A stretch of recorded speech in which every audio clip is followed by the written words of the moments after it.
ভর দুপুরবেলা, কিন্তু হঠাৎ করে এত জোরে বৃষ্টি নেমেছে যে আমি দৌড়ে গেলাম ছাদে কাপড় আনার জন্য।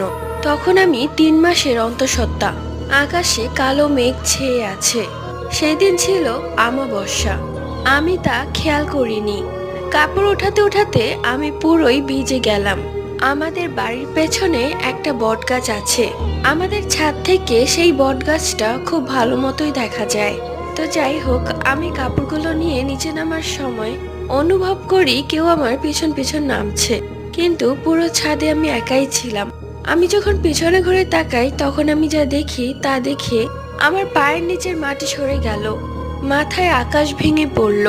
আমি দেখলাম এক শয়তানি হাসি দিয়ে আমি নিজেই ছাদ থেকে নিচে নামছি। কিন্তু এটা কি করে সম্ভব? আমি তো এখানে, আর আমার পেছন পেছন যে নামছে তার হাতেও ছাদের কাপড়গুলো, আর আমার হাতেও।